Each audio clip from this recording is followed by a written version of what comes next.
Hey guys, Dave from Nerdarchy, for nerds by nerds, hanging out with the Nerdettes tonight, and we're going to be playing some 5th edition Dungeons and Dragons with the Scarlet Sisterhood.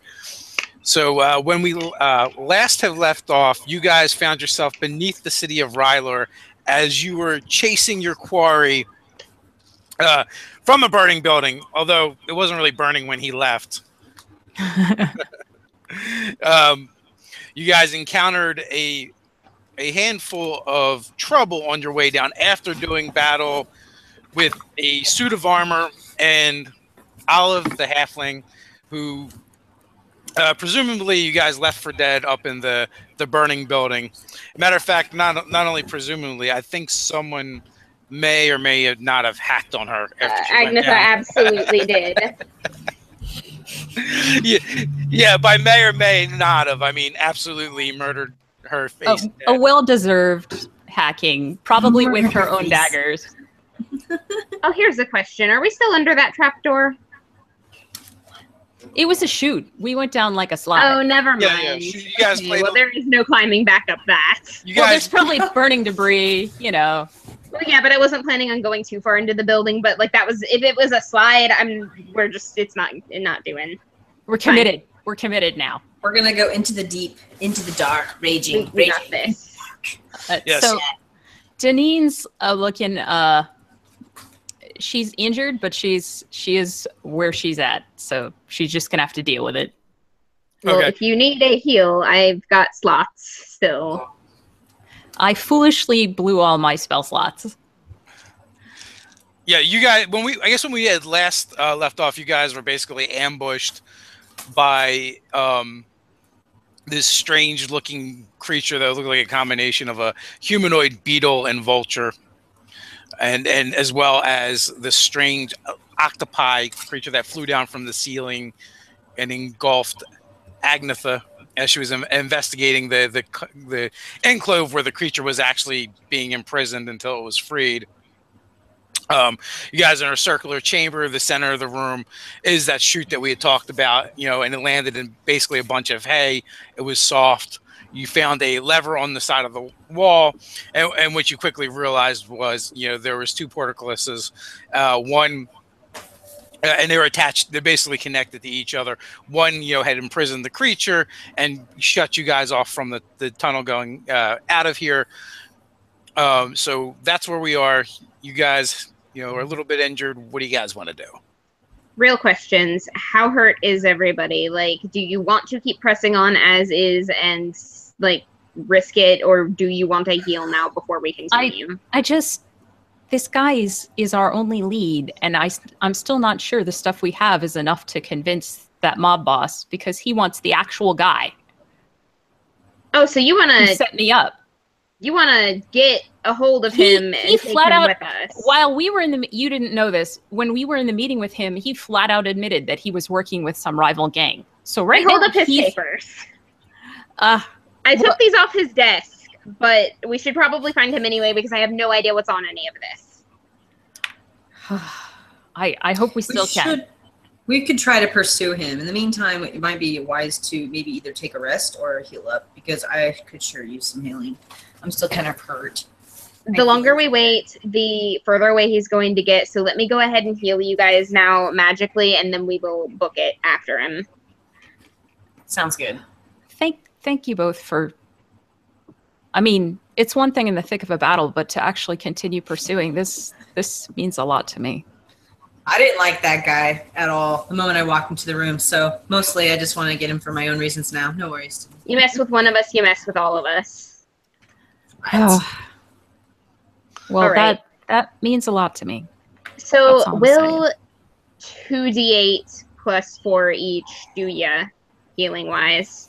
Do either of you need less than that? Denine's that would every bit helps with Denine. Okay, 2d8 plus 4. Agnetha, 2d8 plus 4. Those I am out of level 2 spell slots. You can always use higher level spell slots, but let's do it this way, just because it's easier. Agnetha, what is your maximum, and what are you currently at? With those, I'm at 65. My maximum is 90. No, it's like 100 now. For sure, we're not.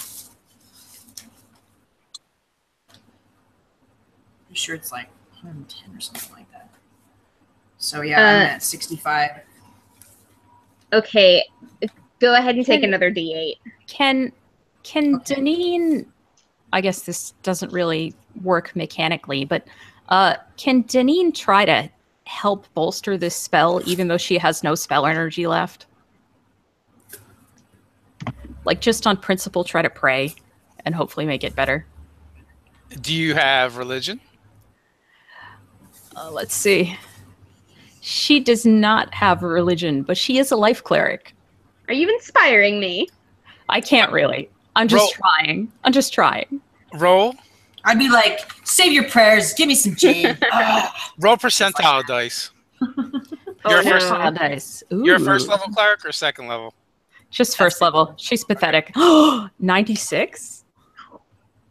That's pretty good. That's very It is high. pretty good. I'm like inspired by you, and I'm like, oh my gosh, I just feel better. It's like Reiki or something. Even if it doesn't work, Deneen feels good that she at least tried to talk to her god. You encourage me, which sometimes can do even more than healing. So You definitely felt a connection. You definitely felt a connection there. And she's Laughter excited is because medicine. that doesn't actually happen too often. So she says, oh, I'm really bad at this, and that almost worked. That's awesome. Well, But isn't your god actually a trickery god? Well, I don't know much about him since I don't have the religion skill. I like him, so it works for me. I prayed to him out of desperation and one point, and he made me a cleric, and I really appreciate it because it has helped me.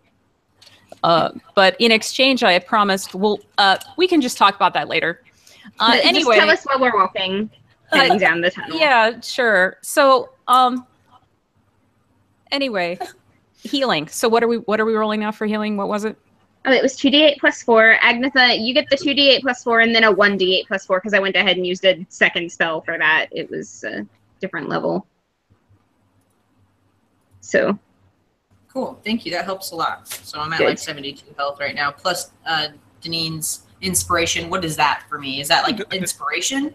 Good vibes. Good vibes. It's good vibes. I'm good with good vibes. That's all I really So wanted. I'm just like happy and role-playing. injured and like, woohoo! It's basically like you pretty much like gave me like beer or something without giving me beer. I feel like that. I'm like, yay! Agnetha can imagine that the god of the elves helped in this situation. The high Placebo five. effect. Placebo, yeah. Yep.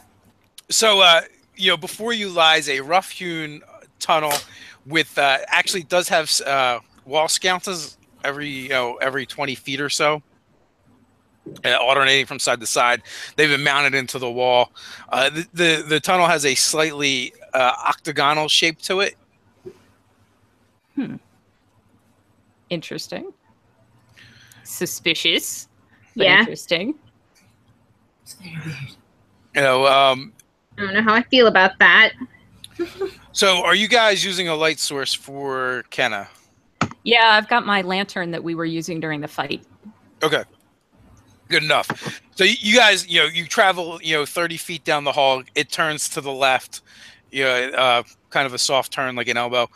And then abruptly, as you come around the corner, what you see is there's an archway. It opens up into a larger chamber. And right now, reflecting off of nine discs, you see your lantern light kind of reflecting back at you slightly. No. This is more magical stuff. I bet. But only for an instant before it kind of becomes apparent what you're looking at. So you can see that it's about 15 foot down the hall, but then it opens up into a larger chamber, and in the center of that chamber is floating a orb.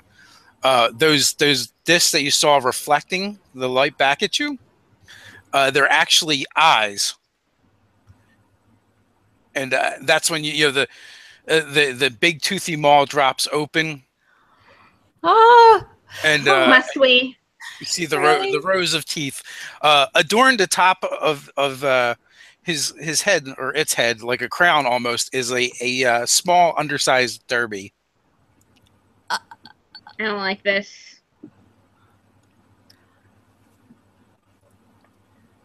Ugh. Yeah. Do I try to pet it? So, No. Bellini, what No, you're you don't. telling us is that you're really a beholder. Is that what you're telling us? Bellini, that creep, he went the other way. Really? Did he? Do you need? So you don't like him? You can talk to it. Well, he's kind of my boss, or was. He is. He just abandoned his position and his entire reputation. So, thankfully, you don't have to listen to him anymore. Isn't that great? Well, I don't really care. I don't really care about that. He stiffed me for like 50 quid.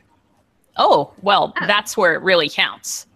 Because we're trying to get our hands on him right now, and maybe we can, juice your money out of him. Yeah. I'm supposed to murder you 3 dams as you go through here and disintegrate you and stuff, but Well, you can pretend we're disintegrated because we're going to be leaving town soon anyway. And then that way, even though he's still sort of your boss, you can sort of give him one last dig. well, that would be great and all, but unfortunately, he kind of trails off. Magic contract? Come on, man. There's something you need.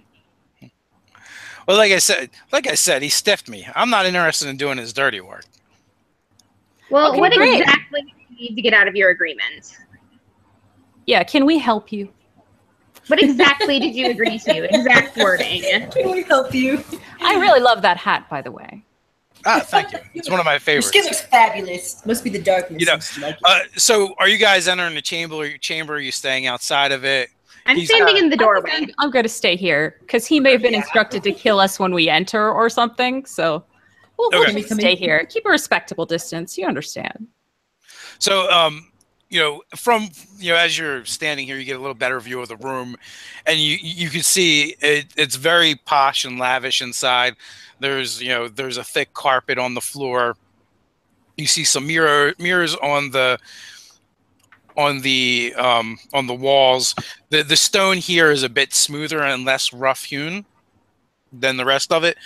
You actually hear the sound of running water off to the side. Interesting. So, Good to know. So You know. Bellini owes me 50 gold. For uh-huh. 50 gold, I can just let you pass through. Wait, seriously? I mean, we'll get it back from him afterward anyway. I don't care what Yeah, you do. we're going to wring it out of his neck. All right.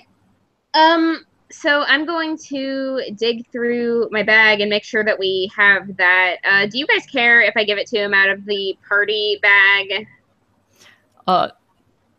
Deneen, Deneen, knowing that she just gave all her gold to her family, says, "Oh, that would be fine with me, but that's very generous of you, considering this is my personal business."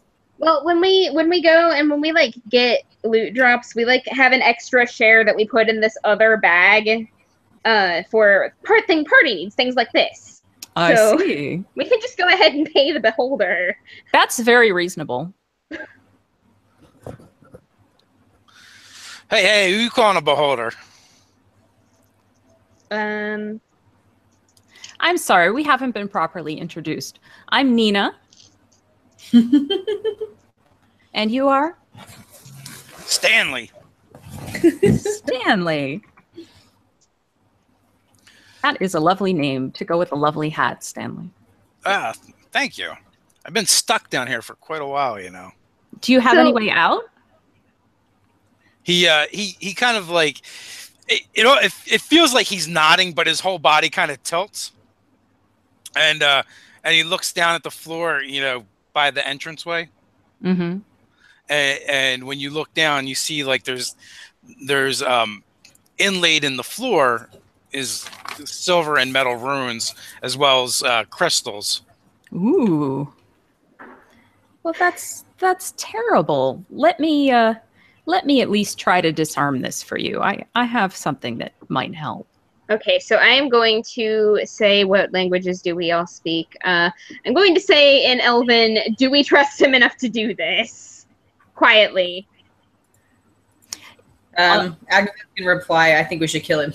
No, Because why is this thing under dark? no, Denise- there's In no need Deneen's for that. terrible Elven, she says, "He not dead us yet."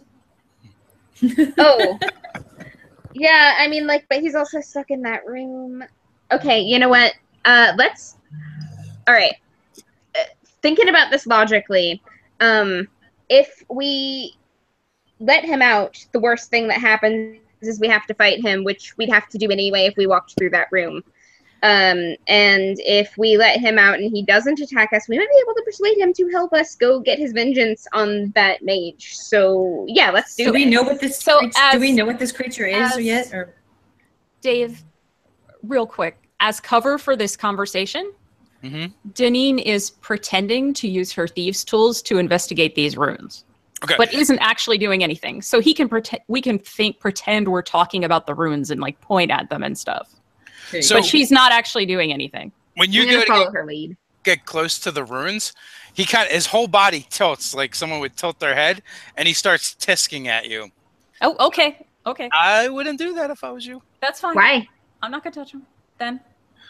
Well, that is what we call psychic circuitry combined with some spellcraft, and it can have a nasty kick if you mess with it. Oh, okay. I guess that answers that question. Really do about it right this second. You lasses don't know about beholders, do you? Not a whole lot. Do you know about beholders? I mean, I've read a little bit, very, very little bit. Yeah, we can kind of turn magic on and off. The only problem is this ain't all magic. Right. Mm-hmm. See, there was this guy way back when. He was, I don't know, kind of looks sheepish, you know, for a giant 10-foot floating sphere. Eyes looking off in different directions as he's reminiscing. Yeah. Well, so there was this guy, and we had a deal, and I might have not honored it all the way. And he got really angry about it and locked me down here. And let me just say, don't double-cross and mind flare. Just don't do it. No, that doesn't sound like a good idea at all, unless you want to become a brain shake. So if we give you 50 gold, you'll not kill us. But unfortunately, we can't help you. So that solves that. Right? Sound reasonable? And we're going to go after Bellini. Do you know what gang he usually works with, by the way? As far as I know, he's independent. All right. Do you know all the sides? Which way did he go just now? So from here, you can actually see that there's a couple ways out of this chamber. I'm gonna go ahead and walk in. Okay. The chamber is also kind of octagonal shaped, and it goes in basically 8 different directions. So you can go down any of them. All the tunnels look fairly similar from here. He's like, the bum went that way, and he kind of nods to one of the chambers. But I warn you, I can't really tell you what's beyond here. I've been here for a couple of centuries now. Centuries. Well, we'll see if we can circle back if we ever find a psychic that can help us with the trouble that you've got here. Apparently, you're not going anywhere in the meantime. I'm sorry, there wasn't more we could do for you. Nope. And one of the things you do notice on your way through is he's got tons of books and shelves full of books. And the sound of water was like a small reflecting fountain. The chamber is actually very large once you get in there. It's like 40 feet in the diameter. So this beholder's sitting down in the Underdark reading books and like learning shit? Pretty much. He's got nothing better to do. Agnetha's just going to want a GTFO because she's really uncomfortable with this strange, magical, ugly thing that has got probably a monstrous look to him, and she's just really confused what it is. This is a bit of a stretch, but I just have to ask. I think my friend and I might have been cursed like several months ago. Could you tell if we were or not? Or if it was just, weird mind screwery? Can I tell if you were cursed or not? Yeah.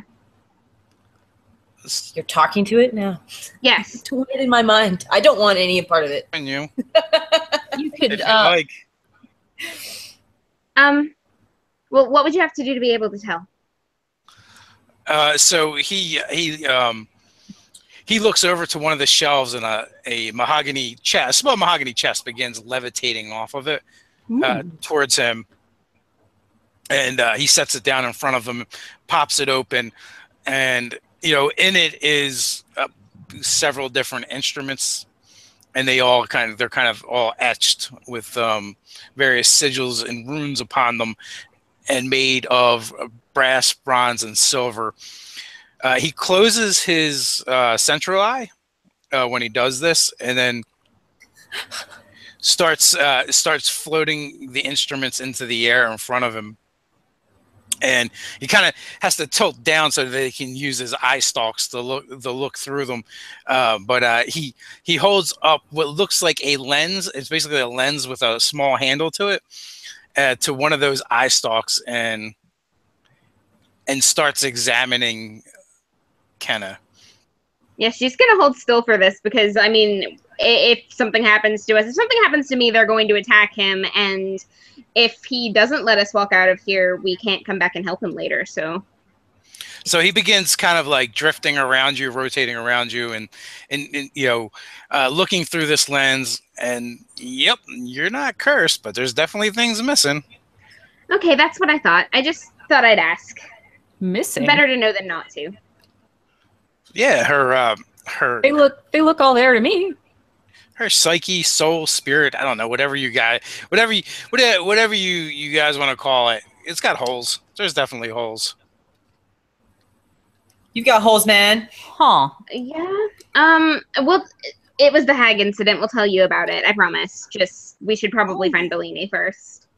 Yeah, I don't want to talk to this beholder anymore. Let's leave. So it was. Agnetha's really nervous. He's trying to help us, Agnetha. I don't trust him. I want to leave. Mr. I don't want to be here. Stanley? Let's just go. What? So it was the store, Mr. Stanley? Yes, that was the one. Thank you very much. I'm gonna head that way. And kind of like in a resigned voice. Well, feel free to visit if you want. He doesn't. You can. It's very clear that he doesn't think you guys are going to visit him. Kind of sounds like the Eeyore of beholders. Stanley, all you have to read here is these books, right? Yeah, that's it. He kind of right. You get the impression he's shrugging and nodding at the same time. He's gonna dig out some papers and separate some of them out, and he'll hold out like 5 pages to him. No, 10 pages. He thinks about it and gives him 10 pages, and says, "Just so you have something new to read." Ooh, and then he closes his central eye again, and they kind of like start floating up, and he begins reading them at the same time. Thank you so much. Thank you. Were those Kenneth's pages? No, they're Those are in my bag. handwritten pages of something. I can read the ones that I have, and we're gonna need them later. And I'm walking. Don't worry about it. All right. I liked him. He was really nice. I think if we can help So him, we're we bad should. for him. We're just walking away now? Yes. We got places to go. You've got people to pummel. We gotta catch Well, that I'm lizard. surprised. I'm so Agnetha's just totally surprised that we're live. She's kind of shooken and just like, okay, let's just get out of here as fast as we can. We're good. We're good. I would have offered to bring him back a book, but I'm not sure I'm ever going to be back here again because it depends how all this goes. So at least he's got that. Agnetha's blown away by you two because she is not the kind of communicator like you guys are. So she's sort of like just surprised that you would just talk to anything. You got to be smooth. She's smooth. like, I guess you would imagine racist because she's been raised out in like Booneyland. Well, to be fair, it was a monster, and we're kind of crazy for talking to it like it's a person. And it was but a new monster. friends can come from anywhere. I honestly thought it might be Bellini, like polymorphed or in an action or something. If I thought it was a real beholder, I would have run away right away. Oh my god! Now we're safely around the corner. She's like, "Oh my god!" Yeah, Kenna has casual conversations with like troglodytes and stuff. She's just nuts, so I have no excuse. All right. Well, so he said he went this way. Yes. And so we're heading down this tunnel. He doesn't have any reason not to lie. All right. He doesn't have any reason to lie, excuse me. I don't think so. So the tunnel actually, it's fairly clear, becomes relevant, clear to you guys really soon that it's kind of angling up. Well, we are underground, so that makes sense. So you guys travel for a while, without running into him. Are you guys like running? Yeah, I mean, when we're not having super casual conversations with beholders, Denise would be inclined to hustle here. We like to casually jog, in the Underdark. We're not in the Underdark. We are not at all in the Underdark, I promise you. According to Agnetha's book, she is, and then she just saw Beholder, so she just wants to, run out of there. It was clearly the deepest, darkest Underdark. It was pretty dark down there. It's dark down here. Of what barely passed for a basement. Yeah, probably. Let's hope we never end up in the Underdark. Yeah. Well, that chute went down pretty far. I mean, it would probably be hard to say how far, but you guys are pretty fast. I'm glad it's sloping up then. I'm just Agnetha. What do I know? It's dark down here. I just want to leave. It's dark. It's Underdark. Continue walking the leaving way. All right. Okay. So give me a perception check. All of us? Yeah, sure. Yes. Let's see if I get another 27. Oh my god, no. 21, because I rolled a 5 and my passive is 21. I jinxed myself by wishing for a 27. I got a nat 1. Which is a 6. Yeah, I have the observant feat. So you basically you think you hear a footfall in the distance ahead. So you believe that the quarry is at least within reach anyway. Yeah, I reach my hands up, conduct for silence, and continue walking quietly. Is there any natural light here? Because this light's going to give us away no matter what. There is not. You are in a tunnel. All right. Make us invisible. Somebody else take this light. I can't hide with the light. I don't know if I have enough magic to make all of us invisible. Give me a second. I might. Yeah, I'd have to use my level 5 spell, though. And you'd have a floating light. We'd have to... The light wouldn't go down, too? It's like pee on it or something. No, but both the half-elf and the elf can see in the dark. It's the halfling that cannot. Okay, go ahead and turn the light off. I will cast invisibility and use this spell to do it, and then I will become Agnetha's halfling backpack. I was gonna say I could just carry you. Or I could just ride on Monty, because he's here. Yeah, there you go. You don't have to use any spells, and that way, sniff his way around. We're fine. If something is bad, you can use it. Excellent. Okay. Okay, so I can't really be surprised. So would I have some? Could I see at least sense what it was? Because since I have really good keen senses, or maybe what did you get? Something. What did you get on the perception check? 17. Oh, 17. Yeah, you heard it as well. Basically, well, you heard someone running in the distance. Okay. And you guys both know. Deneen knows she's faster than humans, as most humans, and Agnetha, being a barbarian, is also fleet of foot as well. Go right ahead. We'll catch up. We, as in Monty and I. Yeah. Well, Monty's got a movement of 40, right? Hold on. I have this on my other page. Okay. Well, anyway, yes. So they're going to probably outpace you by a little bit. You guys are trucking. Yep. Well, Deneen and Agnetha, the thing you come up to, there's actually a wall, a bricked over wall in front of you guys. It's got to be an illusion because he came through here. Bricked up wall. And it stops us? Like there's no other passages? Nope. It's a legit wall? Okay. Well, can I investigate this wall? You can absolutely investigate. I'll try to put my hand through this wall.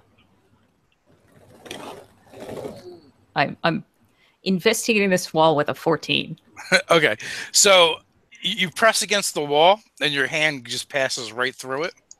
All right. Here we go. Whew. Invisibly through the wall. I can't see the wall, so by the time Monty and I get there, it shouldn't be a problem to just blunder right on through that. Yeah. I'll have to, like, encourage Monty. Come on, Monty. Well, he can't see either. He's using a sniffer. She comments to equally invisible and presumably nearby Agnetha and says, I've lived a long time. I've seen stuff like this before.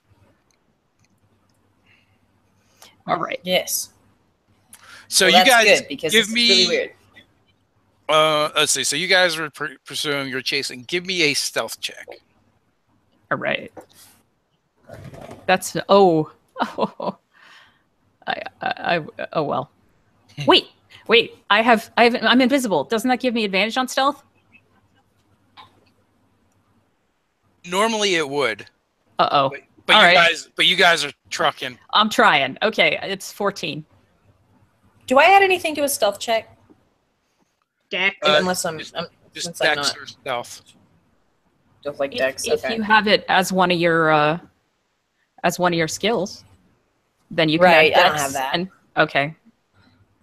Then it's just your dex modifier. Thank you. So I got a whopping 7. So you guys come blundering through the wall. Thump, thump, thump. When you hit the other side, both of you, when you hit the other side of the wall, give me dexterity saving throws. Oh no. DC 13. This is definitely not Danine's day. Something about being invisible is making her less careful, or maybe she's just too eager because she gets an 11. So when your foot touches down on the other side of the wall, it just keeps sliding for like 3 feet, and then then thankfully it stops. But you're like in midair as you basically find yourself in one of the sewer systems of Ryler. And then there's a splash as you drop down into one of the sewer channels. Oh, this is what I was not hoping for. And it's quite deep. It's like almost up to your chin. The water is moving, and it is so gross. Are there any walls on the sides, or is it pretty like? Are the There's walls like a super far apart? It is like 10 feet apart, and there's like there's a 3-foot ledge on either side. It's just when you guys came running through, you hit it, and it was slick. Oh. Since I rolled an 18 and I have super awesome dex, can I like sort of stop myself from going right into the water somehow? You can either stop yourself, or you can land on the other side. However you want to do it is fine. Nice. You I'll do a triple flip to the next side. You reach back, grab the wall. Oh, so you flip to the other side. So Agnetha does a somersault through the air over top of you, Deneen. And awesome. So I watch her backwards. arc gracefully by while I'm stuck in the muck, like up to here with Maya in the muck, and I'm just like, oh, that was beautiful. As I pass your face and I'm flipping over your head, I'm like, that's gross. Kenna, as you're drawing up to the wall, you hear a splash and you hear a couple hollers. So surprise. Ah, that's what you hear. You know. I mutter something about tall folk under my breath. I'm gonna be like, shit, literally shit, Kenna. All right. So if people are going to think that's the dog's name here. Oh. So Kenna, what are you doing? You can choose to stop, slow up. I mean, I've been going slowly to begin with because it's heckin' dark. Okay. Heckin'. That's true. She doesn't even see the wall. No. So you would encounter the wall, and Monty's kind of pawing at it. And I'm gonna like just reach forward to find what he's pawing at and not touch anything. Yeah, so you're able to kind of like continue through. Monty, you silly animal, come on. So you guys are all invisible. Kenna, it's dark. The two of you guys, it's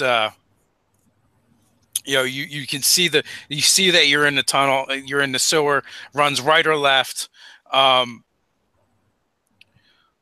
The two of you give me, or actually, just tell me what your passive perception is.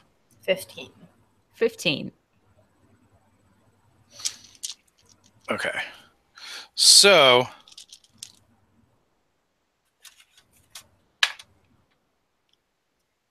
all right. You both see a massive form rising out of the water. And it is heading towards the splash. Oh. So, as you can see, it looks like a huge lobster with like tendrils hanging down the front of it, almost like a beard. That's not good. I need to get out of here immediately. So you guys can drop initiative. Okay.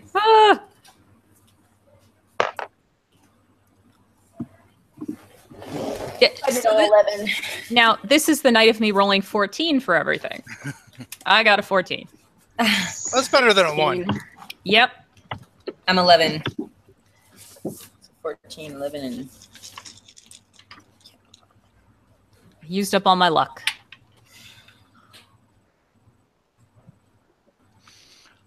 But you guys can all go first. So, did I have time to haul myself out of here? You can absolutely haul yourself out of the water. As you do, the creature is moving towards you, though.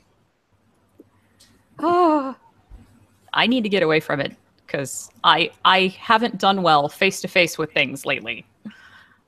I am trying to get away. I'm going to if he would get an attack on me as I climb away, I will my bonus action is going to be disengage. Okay. I'm going to say he would not because he wasn't to you yet. Okay, good. Well, she's hauling out of here and backing along this ledge along the tunnel so that she's got some distance. And she can hear this watery muck like draining out of her quiver in the back slowly. Oh. Ew. It'd be so gross. And I use the term water very loosely. Gross.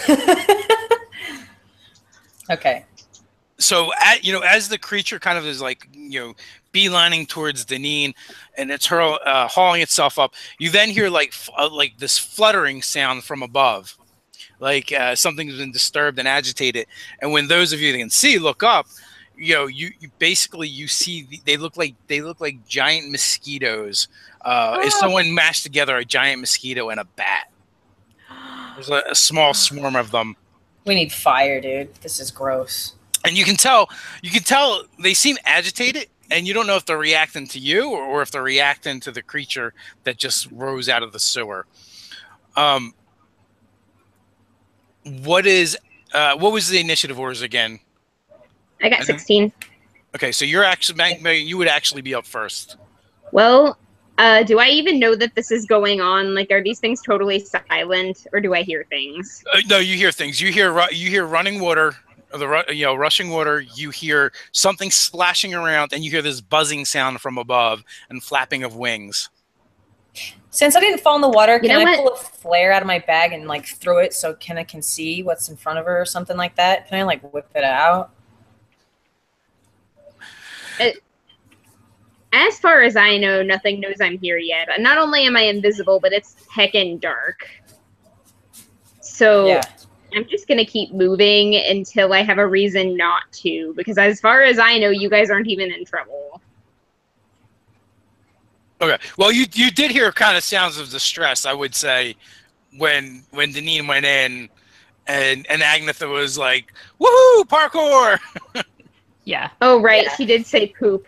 But she said poop. Yeah. Anybody would be distressed by poop. Yeah. All right. So you're gonna inch toward. Do you? Do they even have like sun rods in this edition? I don't remember. They have drift globes. They have. I don't remember if there's sun rods or not. I'm gonna say for us. Yeah. I'm going to say there are, and if Agnetha, if you wanted to have them, you could absolutely have gotten some.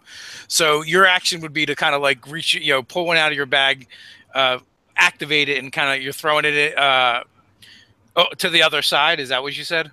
Yeah, I was like throwing it towards what I see so I can have a more clear view, and then everyone else can too. Like, so, Kenna, even if I did throw this flare, whatever it is that is lighting up the room, we would see it. It could still wouldn't see us. If anything, you'd see less of us because there's a bright light in front of it at this point.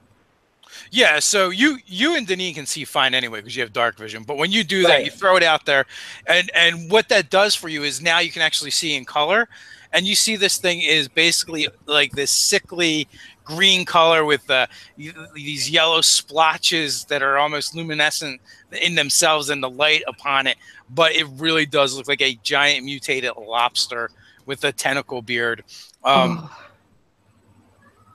So with that, it does proceed to head straight towards Deneen, even though she is invisible. Well, I am leaving a sludge trail, so it's a little obvious. Yeah, that could be what it's going after, possibly.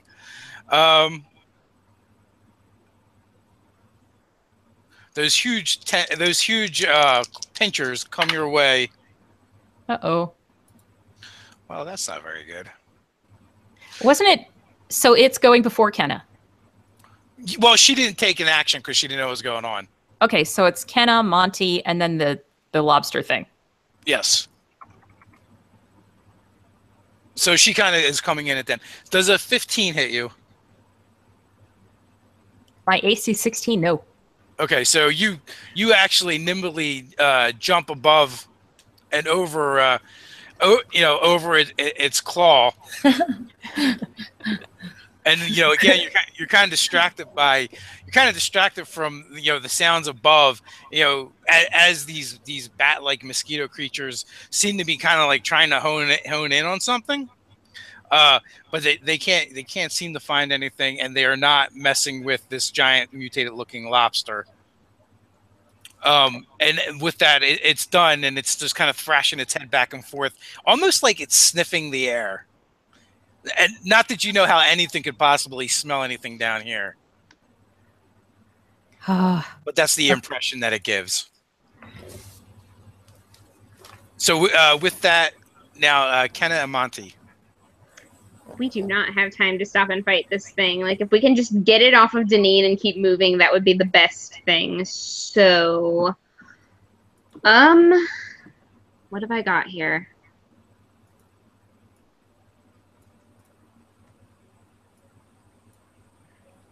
Can I just throw some dog food in its face? You could try and throw dog food in its face. That would actually constitute as an attack, though. Okay, can I just put some dog food on the ground? Because it's made of meat, right? Like, if this thing is hungry, it can eat that and we can leave. Okay, you can absolutely do that with dog food. Yes, that's what I do. I put some dog food on the ground and back up and see what happens. Okay, so all right, that brings us to Deneen. What are you doing? And then we'll go to Agnetha. I mean, it's right here in my face, trying to eat me. I can't. All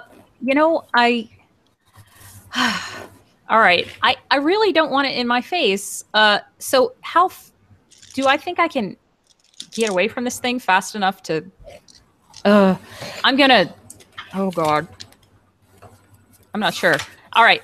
I'm gonna disengage again, so he can't take a swipe at me. Back up further along this passageway, and then try to shoot it with my soggy arrows. Okay. Nice. Poop arrows. And Smashing do I have being invisible advantage or no? Yes, you absolutely have invisible advantage. Thank You're God. pork-watching. Okay. That's 25 to hit. That will hit. For 29 piercing damage. So even though she's just horrified to withdraw this arrow, and there's like a big gobbet of like sludge that comes off of it. And she has to put it right next to her cheek when she has to shoot. And she shoots it anyway, and it just goes, blech, and it shoots out at the lobster thing, and it's a terrible experience. So it hits with a loud thwack as it cracks a piece of a piece of its outer shell, and the thing howls and screeches in pain. How far away did you move? 35. Okay. It actually dives back into the water and propels itself through the water towards you, and it stops 30 feet away, and then lashes out with its pinchered. It's got claw. reach. Excellent. Only a little bit though. Well, the first one comes in. You easily just jump over the swipe. The second one, same thing. I'm going to fire these dice. The same thing with the second one, without any worries at all. Agnetha, you are up. So I have a question now. Is anything in here flammable? Methane? Maybe. But besides the methane? That would probably be the only thing. If there was something flammable down here, it'd be too much flammable. So what I was thinking is I could either use rope or clothing and use one of my flares to light fire and throw the fire into the methane, and then hopefully it will spread and catch him on fire at the same time with a movement pulling Deneen out of the water since I'm not wet. So there's not actually flares per se. So what I'm saying is you have something called a sun rod, and it's basically so they're more like magic light sticks. Oh, you can have a rave. So I don't have any kind of fire on me. Even I don't have like a any kind of. You could have. I'd like to. Any kind of mundane you could have, So that's what I'm thinking is if I can catch the methane on fire, it will spread and kill these mosquito things that we saw too. Since this is like a kind of, more flammable place to be. But I didn't know if I could actually do that. Could I roll for that, or could I try that? I mean, is that an option? You can, but there's also the possibility that you guys will be caught in the fire. Okay. And there's no other way to leave right now, as far as we're concerned. There's no other exits to this place. Yeah, the sewer runs in two different directions. And then so one of the directions is blocked by this thing. Okay. Well, while it's swiping at Deneen, Agnetha is going to rage attack and try to slice off one of its pinchers. Just cut it off. My pinch. Okay, my pincher. You're invisible right now, so you do have advantage. Okay. So she's going to. I'm going to try to get closer to sort of. Has it gotten closer to me at this point? So it's not too far away. You'd have to kind of charge at it because of Deneen had moved away.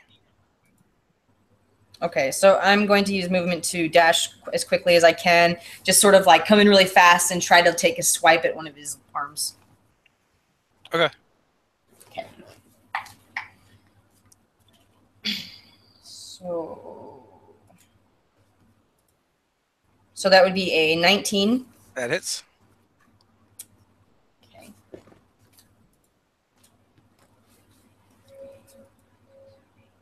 And then a 9 to damage. Woohoo! Go, Agnetha. Okay, you still get your other attack. Okay, so here we go again. 15. I don't know if that's gonna hit. 15 deflects off of its shell. Okay. So skitters across it, but you have gotten its attention. Okay.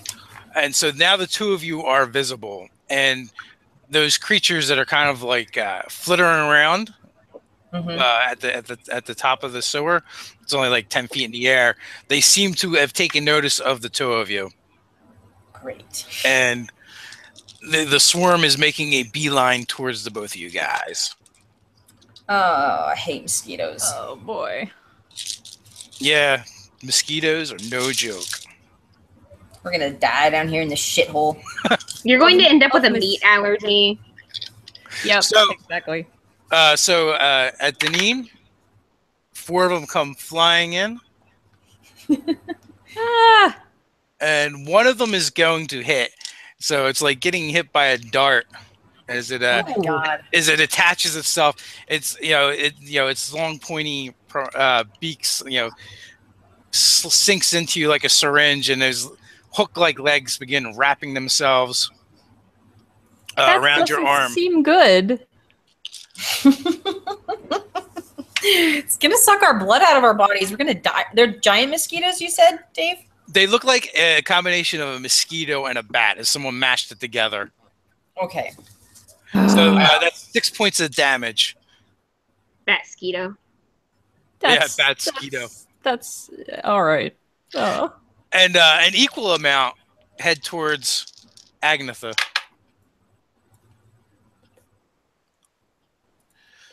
Well, that's going to miss. Does a 16 hit Agnetha?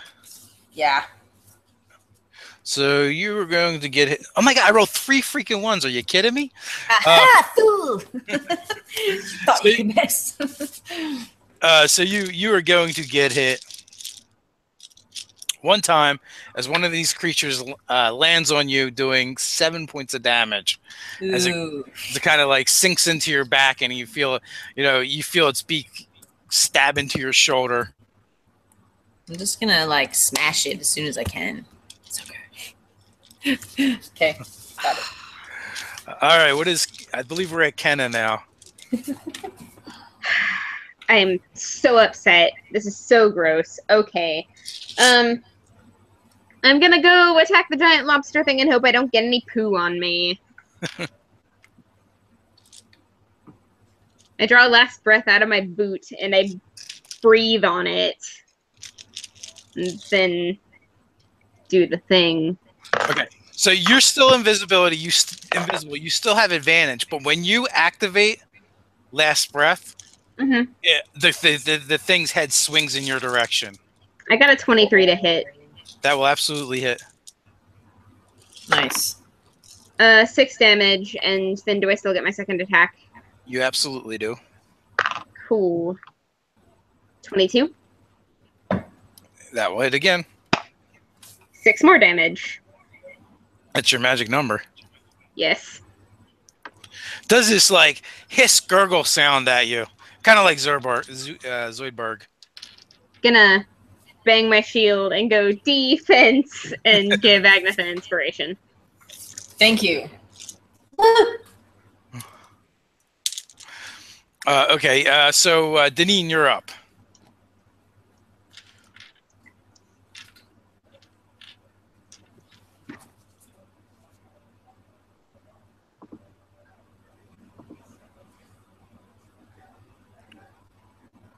So what's Deneen doing?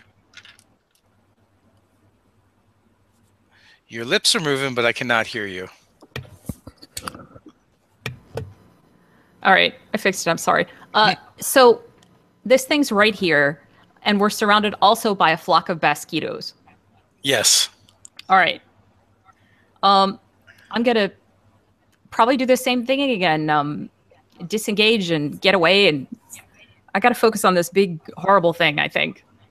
So I'm gonna try shooting him again. I'm no longer invisible, correct? Correct. All right. I'm going to shoot. Ooh. For 26. That will absolutely hit. It's sheer determination.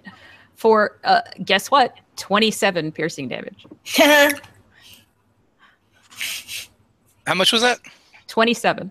27. That's what I thought you said. Okay. And she keeps moving. So by this point, she's probably pretty far down this tunnel. Yes, I would say so. And actually, this creature is like oozing ichor out of several spots now. It's got 2 arrows in it. It's been stabbed 3 times between Kenna and and Agnetha, and it decides it has had enough. Sort of. It is going to try and grab Kenna. No! I will cook you. Finally, 21 and an 8. So one of those is going to hit. Yep. And this is the part where it might get a little hairy.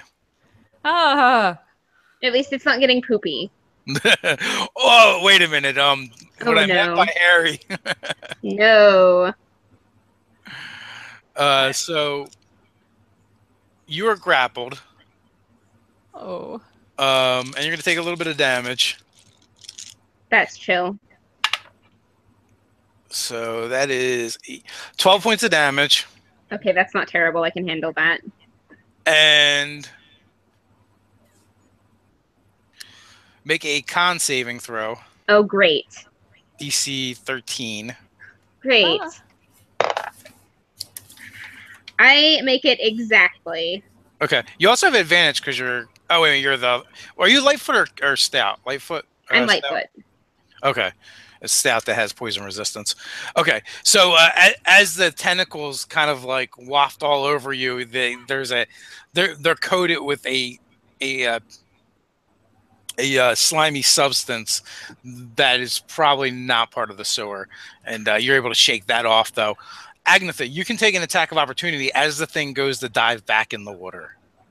Wonderful. Can I make an acrobatics check to sort of like climb up its body, jump on its head, and try to stab it in the eye? Oh, you can absolutely do that. Okay, that little soft spot, that like eye that crabs have, I want to like try to stab it right through. Okay, so I have an advantage, you say? Since I'm... No, you're not invisible anymore. No advantage. Oh. First things first, let's resolve this acrobatics check and see what happens. Okay. Oh. Alrighty. 20. Okay. And also... Okay. So now what? Just make my attack? Yeah. What did you get for the acrobatics check? 20. Okay, yeah, perfect. So you actually, as it goes to dive in the water past you, you leap into the air and wrap your legs around it, like you were riding a horse bareback. Now you can make your attack roll with advantage. Nice. Awesome. I'm going to savage attack this beast. And I'm going to use my awesome +8 from Kenna. That's a 26. That will absolutely hit. Glorious. 13 damage plus my... So that's 15 damage. All right. So the thing kind of does a belly flop, into the water. Into the poo water. Let's not sugarcoat this. Yeah, into the poo water. Claws splaying out. Kenna is kind of like underneath of it. She's gonna have to make some swim checks. To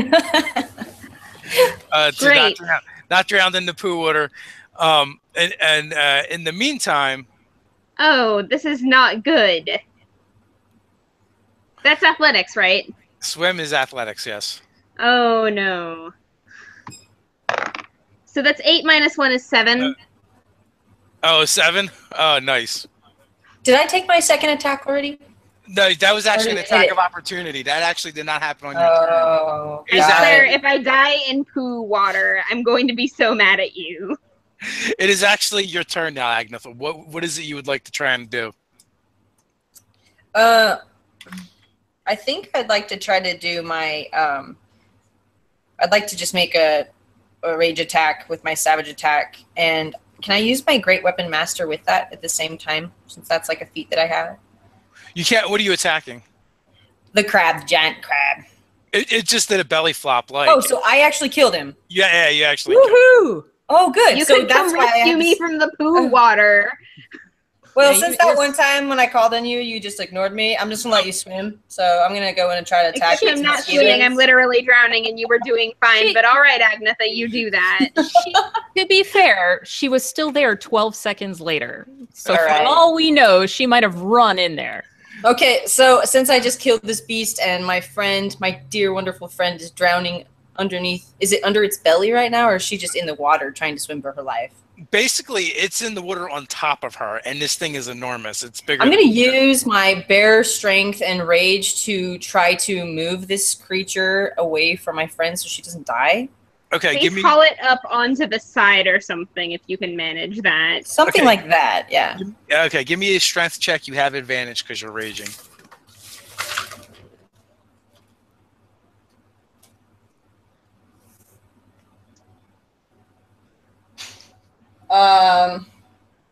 That'd be a 22. Oh yeah, so you actually flip it. You flip it rage table style, and it slaps up against the, against the ledge. Kenna comes bobbing up. So I will say that it was actually just part of an action. So that takes up one attack. You can either take an attack or you can fish Kenna out. Okay. I'm not making a check. I absolutely vomit. I'm going to, like, as I'm lifting this beast off my friend, I'm going to be like, you gotta talk to Midge for me! And I'm, like, lifting it up. And then I'm going to... And I'm going to talk to Midge for me! And after that, you say I have another, or is that Kenna's turn? You can either... I'll let you take an attack or fish Kenna out. I'm going to, like my beautiful damsel in distress, just rescue her with my awesome arms and pull her out of the shit sty. Nice. Yeah. Okay. So that being said, I love you, Kenna. you take another 7 points of damage, but if you're raging, it's half. Nice. Agnetha, from the mosquito that's stuck to you, the bat-skeeto, and Denise takes 6. What? They stick to us? I didn't know it was still on me. Yeah, the legs hooked around you. Oh, great. Okay, good to know. Good to know. How much was that? 6. Ah. That's all right. We've got Kenna alive now, so she can heal us with her skills eventually, maybe. So 3 of them, seeing an easy opportunity, peel away from either of you to head towards the halfling. Oh. I don't have a lot of blood, Well, they don't want a whole lot. So 2 of them are going to hit you. Oh noes. Uh-ohs. I haven't really taken that much damage. I just nearly drowned. Yeah. So you take 13 points of damage as 2 of these things are attached to you and they're taking up a good portion of your body mass. Yeah, I'm still fine. Just throw up on him, Kenna. Like, oh. She's gonna shrivel into a little Kenna raisin. Yeah, she's gonna look like her grandma. Oh. So 2 of them, are still buzzing around Deneen, and they come in for you. A 19 and a 21. Yeah, those would both hit. Yeah, so they're attached to you now. I'm going to use my reaction to have whichever one of those damages is highest. All right, so you can half a 7 and then take 5.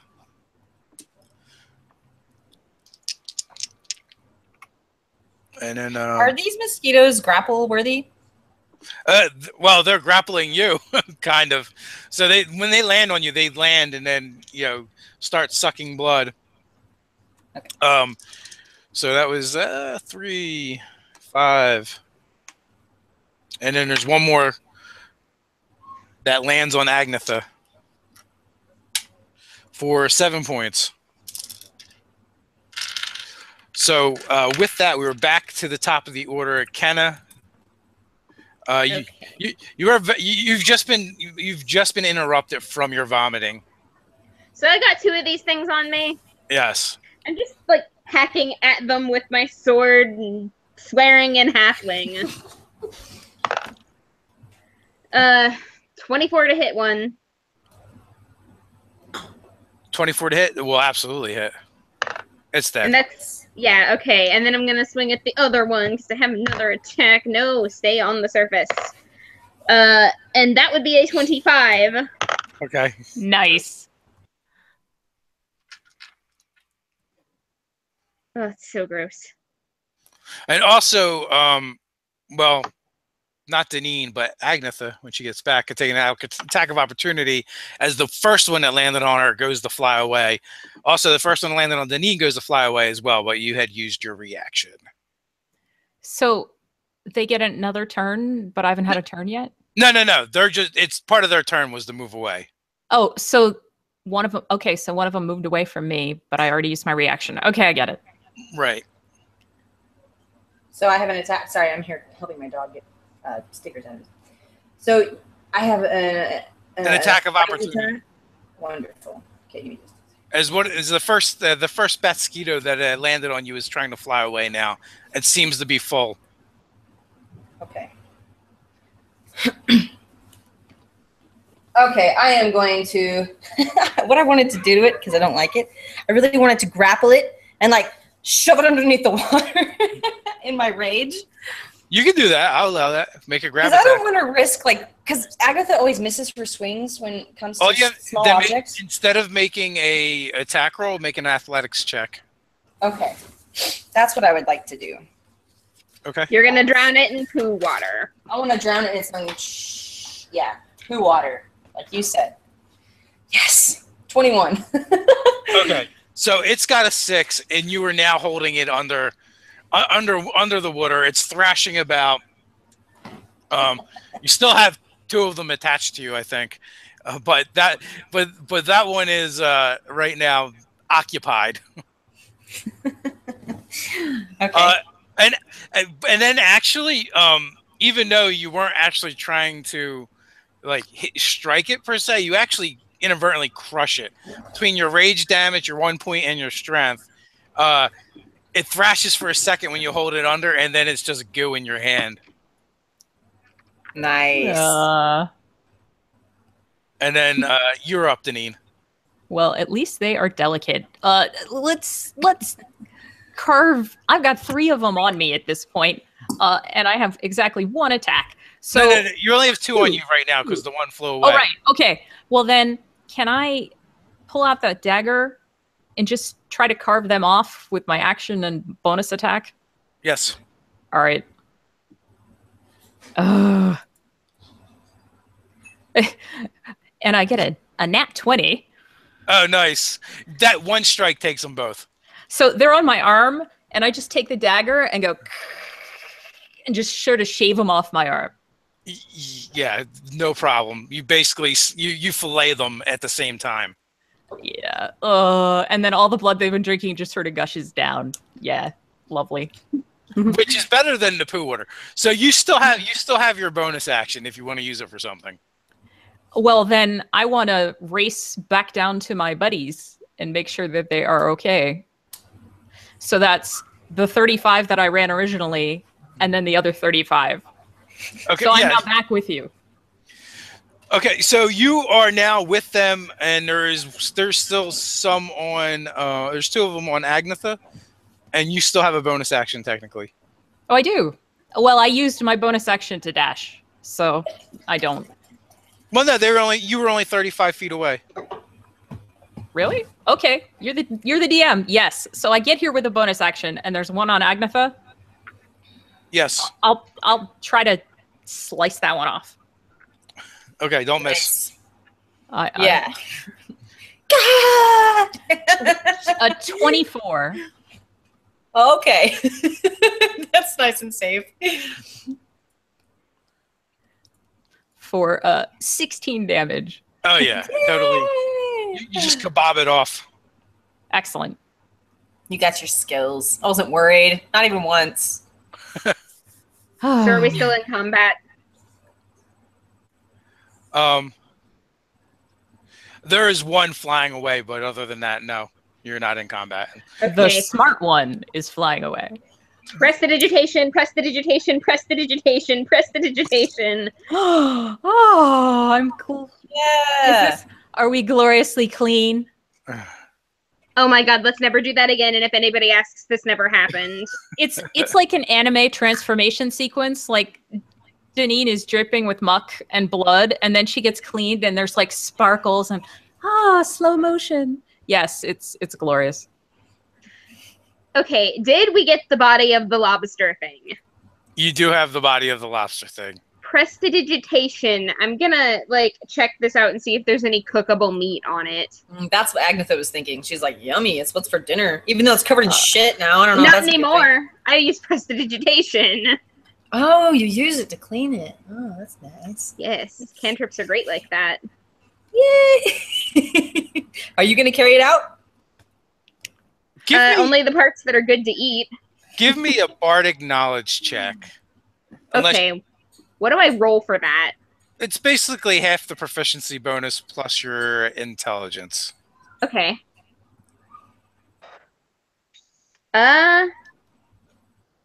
17. Okay, 17 is pretty good. So, your intuition tells you that maybe this is something you don't want to stick in your mouth. Prestidigitation can't really get the taint off of it. Unfortunately, the coloring here suggests this might be some kind of toxic, so we probably shouldn't eat that. Oh, okay. Ew. I wasn't planning to. Really getting the vibe. We need to plan a river trip after this, you guys. The vibe you're really getting is it is possibly some kind of otherworldly creature, kind of like those things that came out of the alley, and therefore it is very unnatural. I don't feel like that's going to deter Agnetha, so I stick with the poison story. Okay. Oh, fuck you. There's no time for butchering anyway. But we all got hurt. We all got hurt again. Is this something we can realistically continue pursuing? Because being hurt. All right, listen. At this point, we have gotten dragged through poo water and bitten by bat mosquitoes, and I want to punch this guy in the face. So. And apparently this guy somehow survived all this stuff, no problem. So, he was probably invisible. Yeah, fat lot of good that did me. Okay, yeah, but you didn't know that there was a drop-off, and he did. Thank you for the invisibility. Well, I can't do it again. I know. I can be invisible, but I can't do it for you two anymore. I'm running low on spell slots. We're really going to have to take a stop and... Still have a lot of life. We can try to get the hell out of this place because it's just Let's just try to find the surface. We have to proceed regardless because we need to get out of here. If he happens to be right there, that would be awfully convenient. I will silence him immediately, and then we can do what needs done. If he's a caster, he will be helpless. Let's go. He's probably long gone at this point, though, because he didn't have to have all these fights. Yeah, Dave. Do we actually have to go? Do we have to swim through this sewage in order to go left or right? Then no. There's actually a decent sized ledge, and now that you guys know that it's slick, you can kind of move along it as long as you're careful. Danine's gonna, now that she's gloriously clean, she will daintily tiptoe between her sludgy footsteps that she left before. Do we have any idea which way to go, though? Like, is there a fresh air from one direction or anything? Because we could go left or right. Agnetha, give me a wilderness check. I think she just AFK'd. I'm here. Sorry. A wilderness check? What is that? Survival. I'm sorry. Wrong edition. Survival. Okay. Many additions in my head. It's okay. Okay. 8. Is that an 8 total? Do I add anything to that other than my survival? No, you just add your survival to it. Okay, yeah, that's just an 8 then. I really love it. Okay. So all right, so it's really hard to determine what's what. So right now at this point probably either direction is just as good. Can we see which way this sewage is flowing? Yeah, you actually can. I'm going to actually say you guys would, especially since you brought it up, would be like, more than likely it's flowing out towards the harbor, so. Yeah, remember what I said about not jumping in the harbor water, Agnetha? This lovely river you see before you is why. We are never going to speak of this again, continues to walk. Hey, you just, that's also why you don't drink the water in this town, okay? That's all I'm saying. So, you want to head toward the harbor? You guys are like as good super as anything else. Let's go. All there right. you are. Hey. Oh, coming and going. So you guys do begin heading towards the harbor, but it's not too long before you come to like a 4-way intersection, and there is a ladder going up. That one.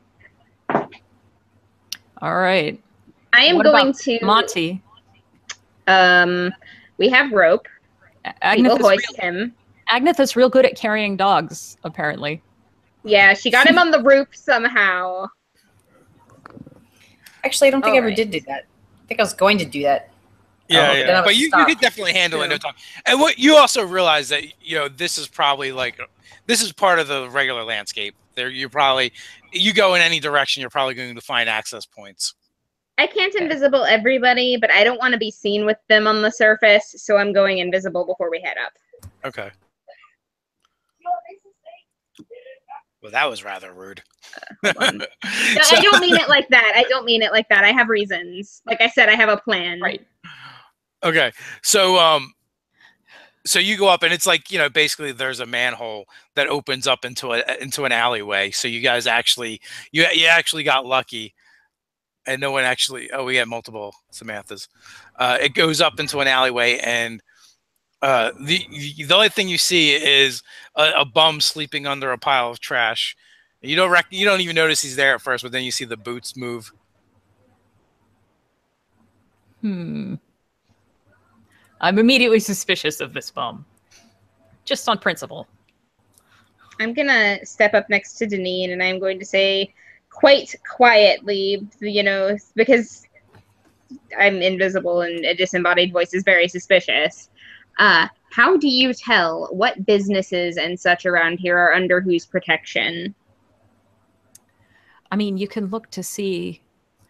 So I'll say casually to Agnetha, you can always check to see, if there are any thieves' cant symbols on the outside of the building. Sometimes they'll declare their protection status.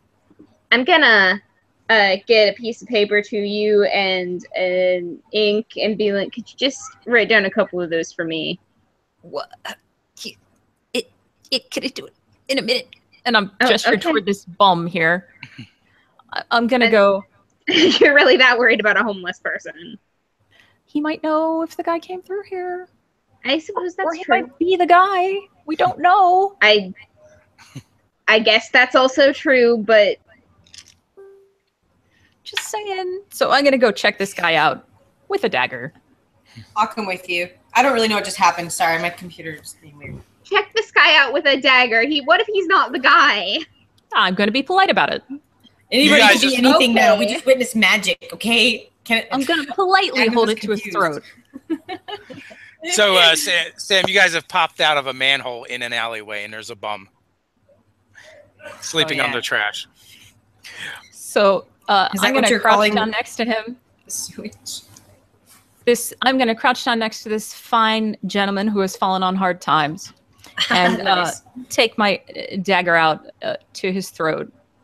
And just say, excuse me, sir, if you don't mind waking up for a minute. And I'm watching him very carefully to see if I'm trying to see if he's like faking being asleep or anything. I'm total paranoia mode now that this guy, mage guy, Bellini. Make an insight check. All right. You're such a nice, kind threatener. You're like, good morning, sir. I have a knife to your throat. He's making a homeless man pee himself. Yeah, I'm the paranoia must be getting to me. I rolled an 8. Okay, so you totally believe that he's asleep, but at your words and kind of the cold steel at his throat, he opens one eye and looks at you through one eye. He's a human. He's grizzled and long, haggard beard. It's kind of patchy in spots, and he's got liver spots on his head, on his thinning head. And he looks at you with one pale eye. Can I help you, miss? I certainly hope so, sir. Did you happen to see any wizardly sorts or otherwise come through here through that manhole?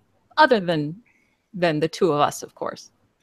I was just kind of resting my eyes and sleeping and minding my own business till I felt the cold steel up against my neck. Just then. He kind of shrugs. It's kind of hard to see anything while you're sleeping. Oh, I have heard that that's the case for you sleeper types. What do you think? And she looks at Agnetha and says, "What do you think?" She's just staring at him with her arms crossed, legs kind of, Shoulder width apart. Shoulder width apart, kind of, Power stance. Power stancing, showing off my glaive. Like, it's up to you, Deneen. I'm following you, milady. I think he was actually asleep, so maybe, I guess. Fine. And she'll stand back up and start to put her dagger away, but still keep an eye on the guy. Hey, Kenna? Yep. You have a passive perception of 21? Yep. He just lifted her purse. Okay, I'm gonna go over there and just take it back presume from him I in have my just one invisibility. purse. But it's I know she's broke right now, so I'm just gonna go ahead and take that back and give it back to her later. To be fair, do you remember the part about Deneen hiding her money all over herself? So yes, he definitely took a purse. So, and Kenna, about your money or what? Kenna, you barely noticed him taking it. So you're gonna go back and sleight of hand it back? It might not be worth it.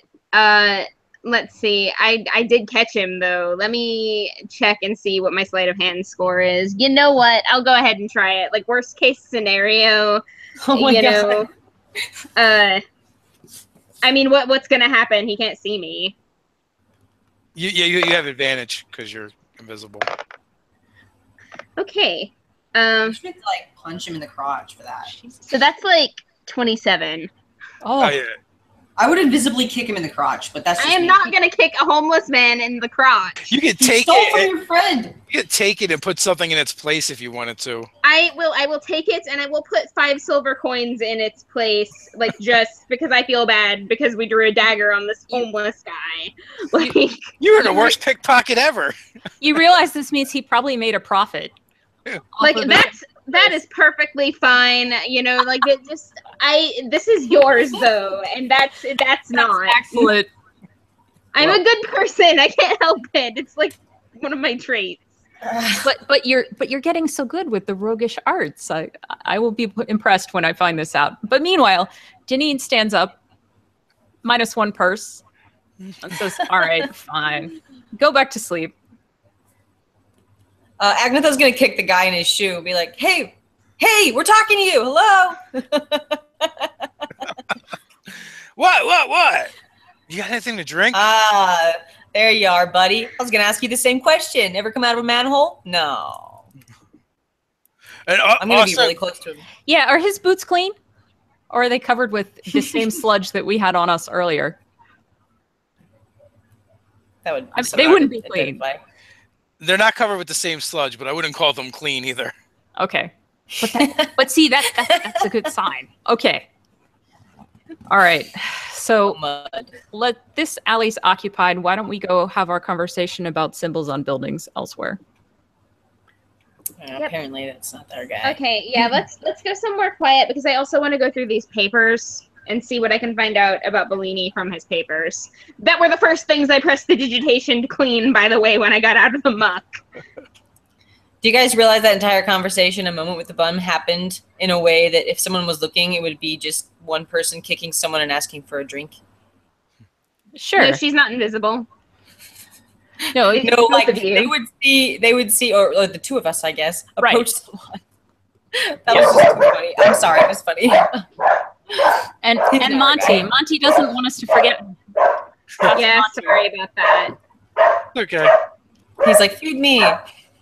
I just came out of a manhole. Okay, so in my town, people set off firecrackers the whole week before and the whole week after the 4th of July, and it really freaks my dog out. So. Oh, ours, yeah. Yep, so they've been sad. doing that here too. Yeah, it's pretty standard everywhere, I think. He's freaking out. Look at that. He's like, oh my gosh. Okay, baby, it's all right. Continuing on. Sorry about that. He's defending the castle. What do you want? Oh, she's just Right? sweet. We're good. Good dog. My dog's too old. He doesn't even notice anymore. So where are you guys headed now? Well, considering the inn we were bathhouse? staying in, I'm very much considering the bathhouse, but considering the inn we were staying in, our fella who It's been compromised. We should go somewhere else. I don't want to lead them back to the grungy goblin again because, I mean, they already know that I'm affiliated with them, but but Bellini would know that I'd be there. I can't go back there. All right. And we definitely have some stuff to talk about. So how far is the river from here, Dave? Get some other Pick some random dive. The river's not too far from here. Agatha's just going to start walking towards the river. Because she can, like, sense where it's at. She'll be like, you guys are coming or you're not. I can't do this anymore. The river here is very scummy, though. What about the river? There's no nice docks anywhere? Not in Ryler. Are you trying to get clean? Because you're clean.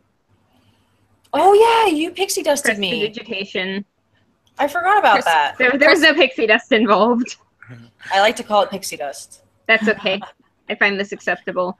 But let's That's our code for halfling. All right. Never mind.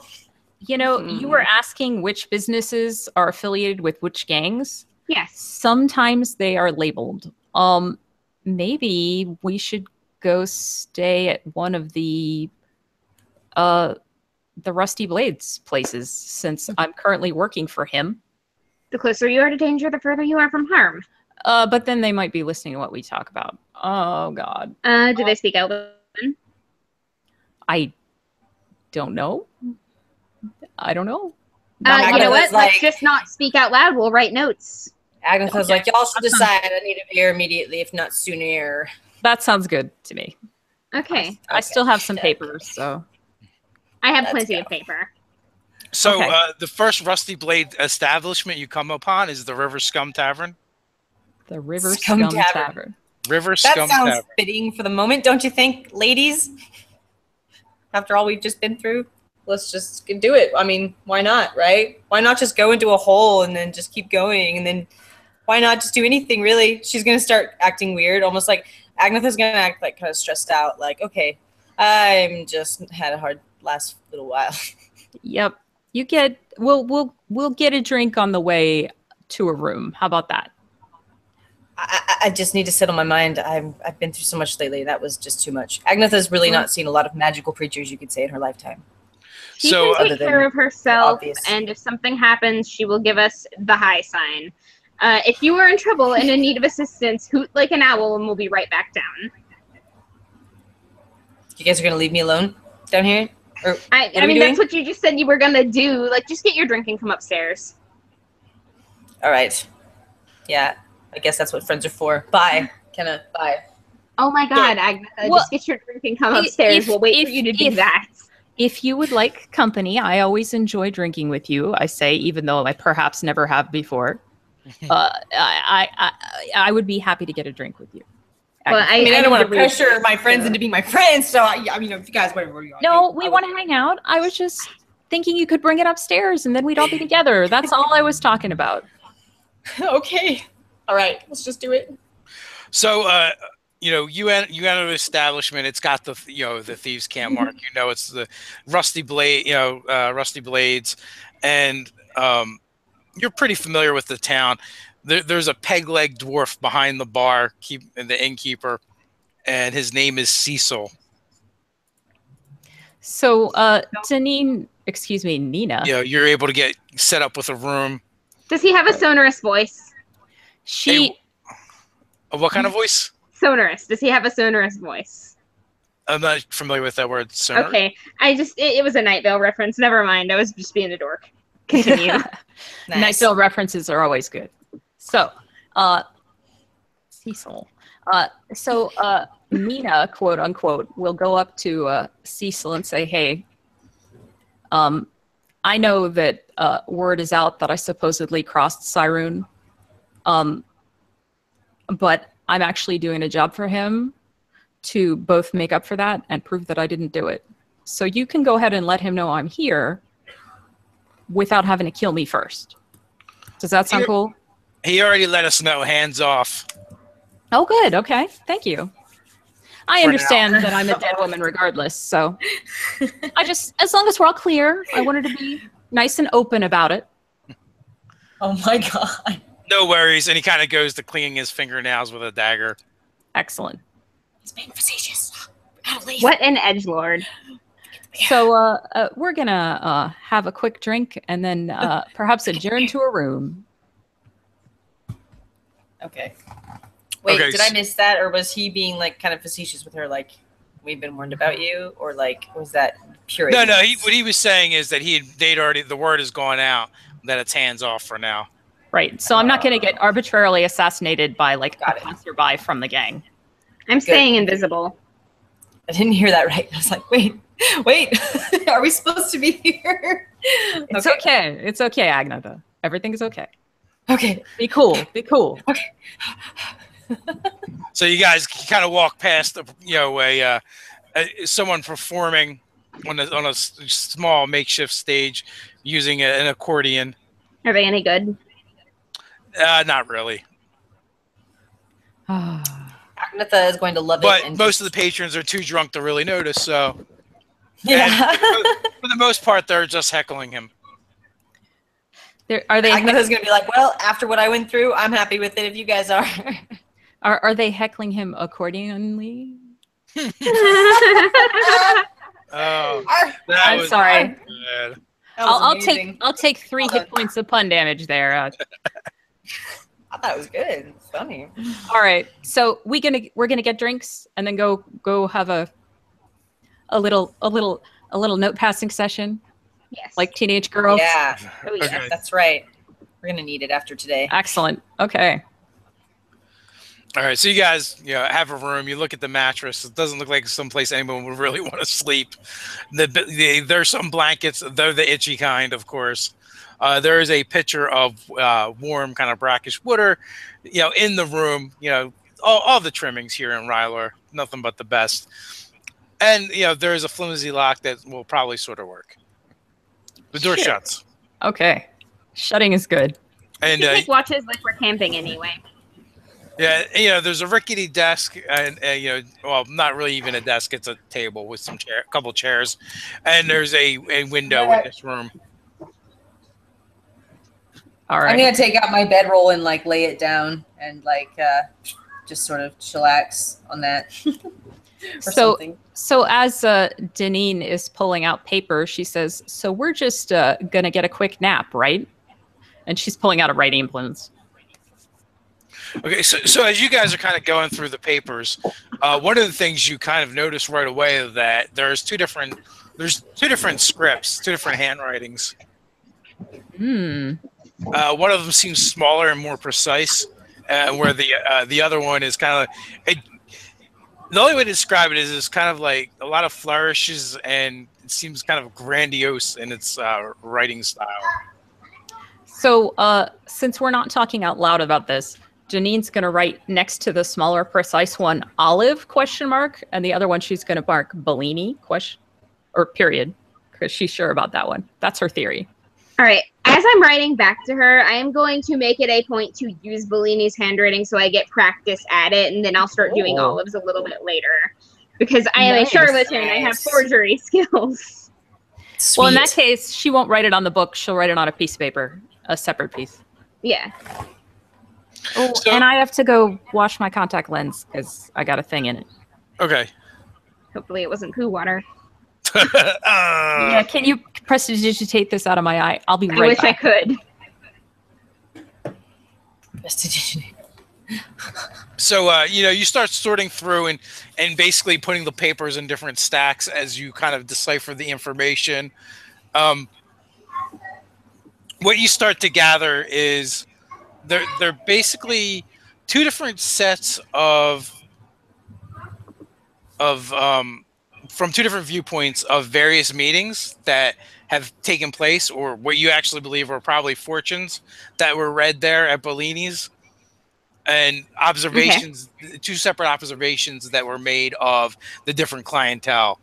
Some of them are marked, and the ones that are basically information that you believe is stuff that Bellini wanted to save or use further, and the other stuff that is unmarked seems like stuff that is to be kind of like discarded. I pay special attention to what he thought was important because that's going to say a lot more about him than the other will. But I still read all of it because just because something is important to him or that he dismissed it doesn't mean that it's not going to be important to me. Okay.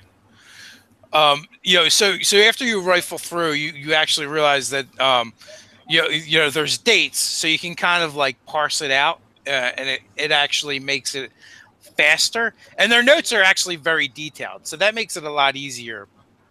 And then Deneen will point out that this murder she supposedly committed was about a month ago. All right, so we will go back and check the notes from a month ago and see what the Cyrune reading was like. Okay, so you actually end up like kind of like with this like 30 to 45 day window that you end up kind of sifting through, and oddly enough, there's no Cyrune in there. What about Menth or anything else that might have happened around that time period, like fencing some magical stuff? There's none of that, but there is actually mention of a lady, and this is the one that kind of like stands out the most. And basically there's a name there, but there's notations next to that name is basically saying that they believe that's a fake name, and in quotations, so Galata is the name that they kind of denote as being fake. Right, what does it say about her? So what it says in those quotations, they actually use another name, and they're calling her Summer Lady with some question marks on it, but then it basically it goes on to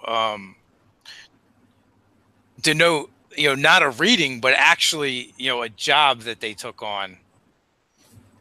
And there's like a shopping list of things where essentially you feel like a lot of the information is kind of left out, but it says things like bow, arrow, gives a street. So they did it. You're muted again, Deneen. I muted it so you wouldn't hear me running the sink. Sorry. We did not hear you running the sink. So when Deneen hears or rather reads all this, she actually is going to take a real close look at this entry if she can get both her hands on this, if it's okay to get it away from Kenna. Oh yeah, Kenna, as soon as she's done reading it, you can have it. Basically, I'm copying down the Cliff Notes version, but you'll notice that my journal is like very encoded. So like it doesn't say the same thing in both places, but I am taking notes and you can have it when I'm done. Deneen notices this and approves because she somehow feels like she's in a position to approve of any and all roguish things. So, all right. Nice. Yeah, but well, okay. She's not approving right now. Right now she's totally fixated on this thing because an awful idea has sprung into her head and she just sees this and real quietly goes,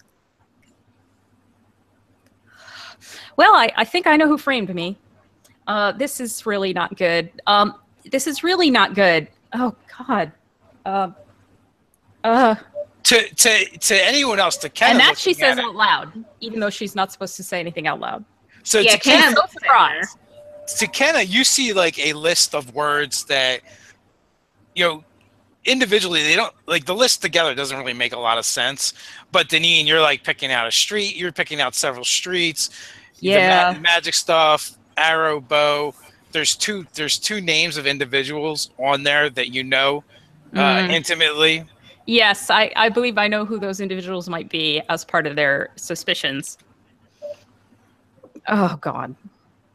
All right. Okay. Corella. So I shouldn't say God. I should say gods, because this is a multi-god universe. But Or if I ever calm say, down oh, for a God, moment. I'm talking to Corellin. So, yes, calm. And she I'm just focuses. gonna put a hand on the back of your hand in calming fashion and be like, "What is happening now?" And like just very quietly, like in a whisper, just in case we are being overheard. All right, she's gonna write this. Very, very small, because that's how paranoid she's feeling right now. I get out my magnifying glass. She's gonna keep it as short as possible so she can write it as quickly as possible. And what she writes is,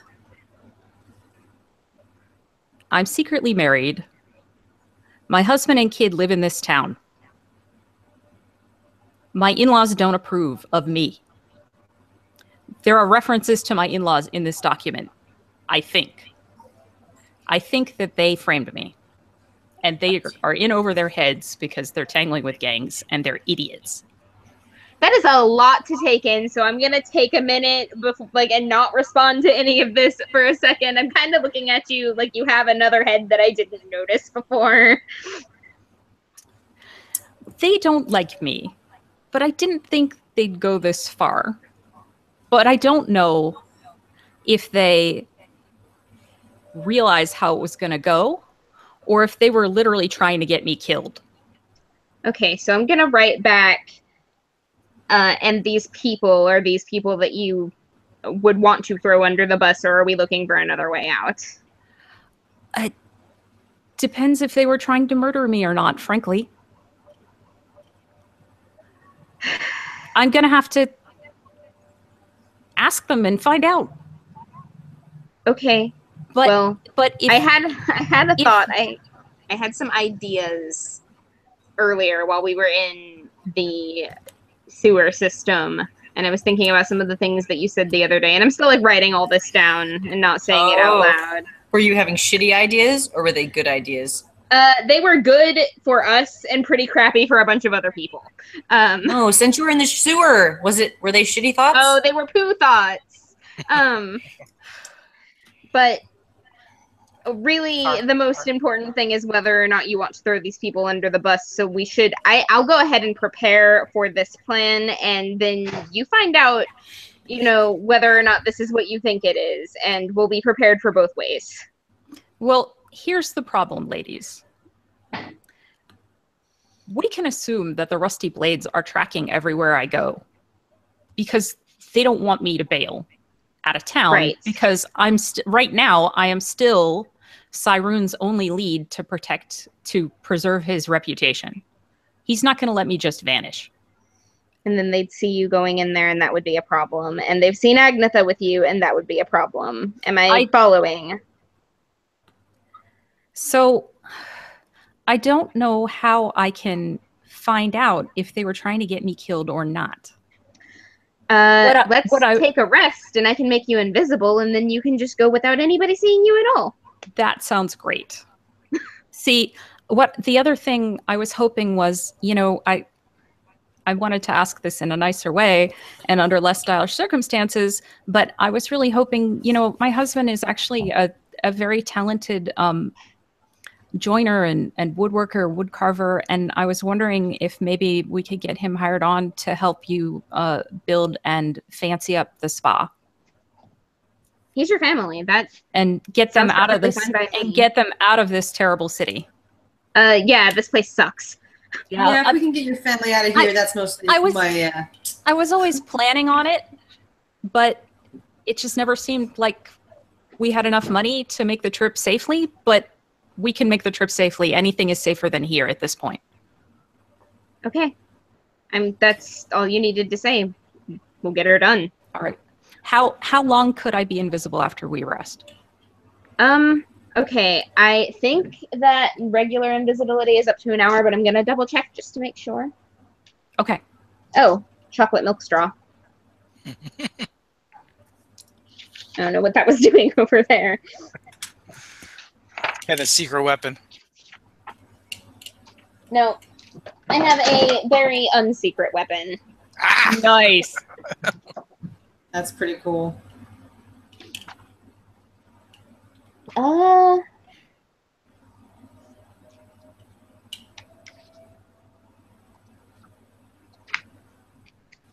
Here we go. Yes, up to an hour. All right. I think I can. All right. Here's what I'm hoping to do. We can rest unless there's something else that you two want to do. Then after I'm done my meditation, I'm going to use my disguise kit to look as different as possible.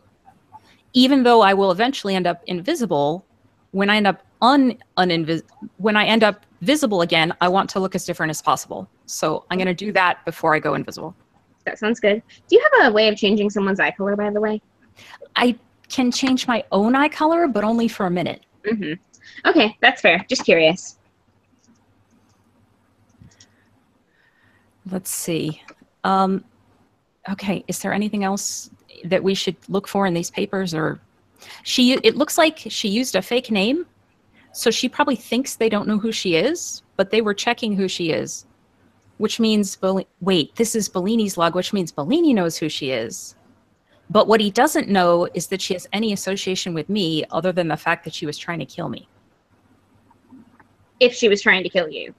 Well, that she set this up. Can I tell from the papers whether she clearly voluntarily supplied this arrow and various other pieces of evidence.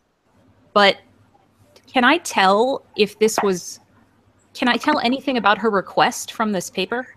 What you gather when you look at that list, you think, basically she put out a hit to happen in a very specific way. Okay, so this was a very specific. Yeah, so she basically arranged for me to cross a gang. So she is trying to kill me. Okay, then in that case, I'm going to use my invisibility to go talk to my husband. There you go. That's what Agnetha would feel better about too. I think you should make arrangements to get him out of the city while you're there. Agnetha's sort of shocked and almost wants to cry for you and feels bad. How long have you been away? You've been away from them for so long, haven't you? And tries to almost. I've been trying to earn enough money that I could afford, to hire a couple of guards. I know the road's dangerous. I'm on it all the time. And I wanted to get enough money to hire a couple of extra guards on, and then so we'd be able to get set up in a new city. That was the idea. Guard 1 and Guard 2 at your service. We got this. My lady, I have your back and you have my glaive. All right. I'm going to try and talk him into getting our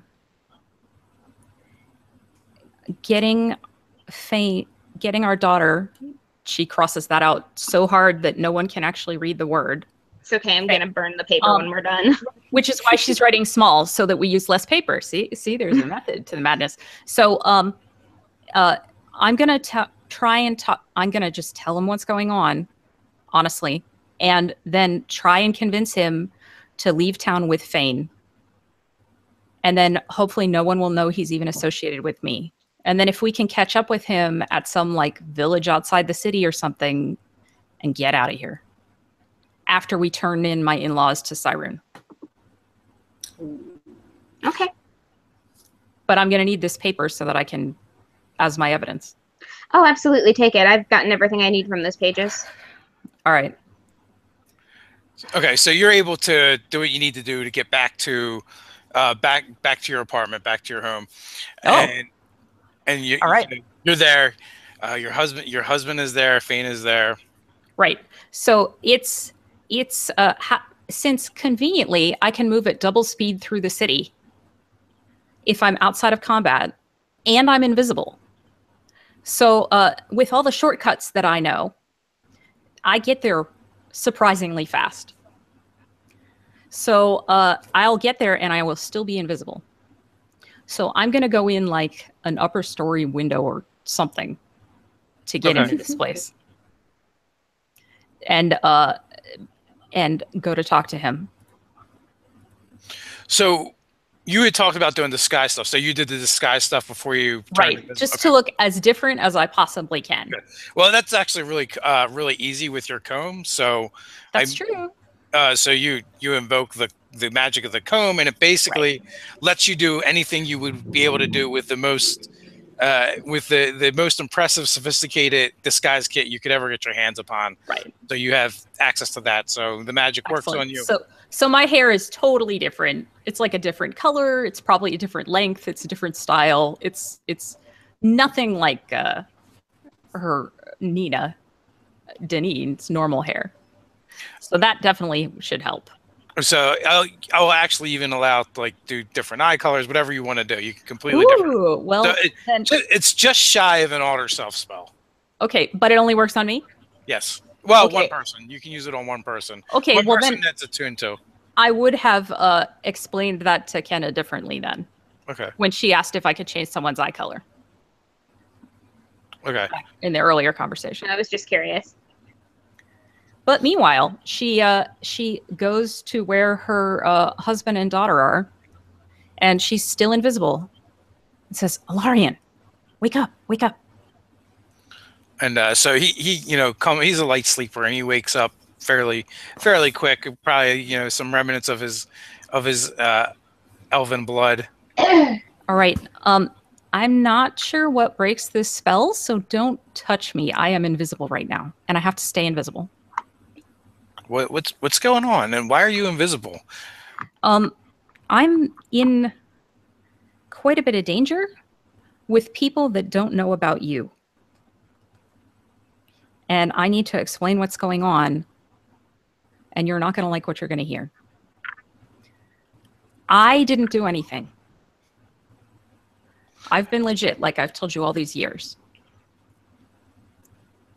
But somebody, and we'll get to that a little later, somebody decided that they had a grudge against me and set me up as if I assassinated a gang member. And that gang feels obliged to get rid of me to preserve their reputation. But I'm a fast talker, and I convinced them to let me investigate what's really going on. Long story short, I really want to get you and Fane out of this town to a much nicer city and never come back here again. Like we've always talked about. How about it? I would love that. I never thought it would really happen. And he's like kind of wringing his hands, and he goes, "How much trouble are you in? Like, who?" Here's the problem. And it's a pretty big problem, and I'm going to tell you, and like I said, you're not going to like it. I figured out who set me up. And the terms of my deal with this gang leader are that I'm going to find out who set me up, and then I'm off the hook, so I don't get killed. Okay, well, let's get this done, taken care of, and get out of here. But there's a little more to it than that, because the people that set me up are your parents. You just see his face kind of drop, and his body deflates a little bit. And your mom was smart enough to use a fake name, but she's not smart enough to outsmart these people, and they've already figured out that it was her, that it's them. So if they're going to take anybody out, it's going to be them, because I'd rather not. I didn't want to. I had to tell you. I know this is awful. I'm so sorry. He, you see, he looks like defeated and deflated for an instant, and then all of a sudden, you just kind of see his jaw go taut, and his clenches fists, and he's like, "I can't believe they would do this. Why?" And he punches the wall. I mean, I always try to get along with them, and I know that I understand that they disapprove of me because of my past, but it's the past, and they're never going to believe that, and I can't believe they would do something so stupid. I can. It's that manipulative bitch, my mother. I wasn't good. I'm sympathetic for you. That's all. I think everybody needs a family, and I feel so bad that I'm sorry. So what do we have to do? How do we make this right? Nothing. I just want to get you out of town, and then this is going to get resolved. And then we're going to meet you. So look, I want you to take all the money, just pack yourself up and get to insert name of neighboring village here safely, and then just as soon as we get out of town ourselves safely, we'll pick you up there, and then we're all gonna just leave. Why can't we just all go together? We'll just leave this mud hole. Because this whole gang is still looking out for me. I can't be anywhere near you. I don't think that they know you have anything to do with me, and I want to keep it that way. I've been trying to keep it that way. So I just want you to get, like, don't be super obvious about it, but get out of town. Okay? I will. I will take Fane. I will go. I don't want to leave you. Well, I always leave you. That's how this works. You got it? I'm going to leave you this one last time, and then everything will be fixed. I'm so sorry, though. I always hoped that you'd be able to patch it up with your parents, and if the only way they wanted that to happen was to have me out of the picture, I'm so sorry. I'm so sorry. He goes over and like scoops Fane up, and she's getting like too big to pick up, but he picks her up like she's a small child anyway, and kind of hugs her tight to him, and there's like a single tear that rolls down his cheek. He says, "No, I knew about my family. I just never thought they would stoop to this. I can't believe it." They thought they could get away with it. They probably think they're helping you, but they're not. It's not about that for them. And for them, it's always about prestige. These human wives that my father collects, they're like trophies to him. This is just one more, and they're always afraid of what. This one was afraid. She was afraid of what she was going to lose. You know, that's why I left it. You left it behind, and I left my fortune behind. I was just happy. I was happy with you and Fane and working with my hands. I know I was never able to provide much. You don't have to worry about that. You do what you want to do. And actually, we're going to have a good job all set up for you also. But that's getting ahead of ourselves. I got to get out of here because I only have so long on the spell. I got to get out of here. All right. I can't hug you or anything. He embraces you anyway. Oh, well, then I'm kissing him. And it doesn't count as an attack. It does not attack. Someone walks in the room. He's like touching up on something that's not there. It's an attack. Isn't Fade in the room still? In his arms. Violation. He gave me a hug of opportunity as I tried to get away. Yeah, pretty much. Yeah. All right. He's getting some good kissing, which probably looks super gross since she's invisible. So, yeah. That's what I'm saying. But it's very passionate. Fortunately, there's no one to see. Fane is still asleep. He quickly shifted her to his hip. All right. So, just don't mention my name. Say you're going to visit one of your friends. Anybody. I don't care. But get out of here. Leave things behind. Yeah. So he lays Fane down. He says, "Do what you need to do," and you're just about to leave when you hear a noise behind you. No. And he's actually opening up some floorboards that you didn't know were loose. Oh, he's been hiding his own stuff apparently. I love him even more now. At least until I see what it is. So do you stay or do you go? No. I'm gonna let him do his own thing. Okay. That is fine. So as you go, the last thing you hear as you're kind of scooting out the window is something solid thumping down on the floor behind you. All right, I'm good with this. I'm getting out of here as far away as I possibly can. So you're easily you're between the invisibility and your disguise, you're able to blend back in and work your way back back to the River Scum Tavern. Lovely. All right. You were just outside of the tavern, and that's where we'll wrap things up for tonight. Okay. Well, ladies, thank you. I know I've had some pretty big side scenes here, but this No, takes it's fun. this We takes all go care there of a lot of it. occasionally. This takes care of a lot of it, and Dave really dived in on this little backstory detail. So excellent. fun. Well played, Dave. Both of you. Well, It's I want great. to thank you guys for playing and for adding those details to dive in on. So we'll wrap things up, and we'll be back next Monday, same time, same channel. So until next time, guys, stay nerdy. Stay nerdy. See you later. Stay nerdy.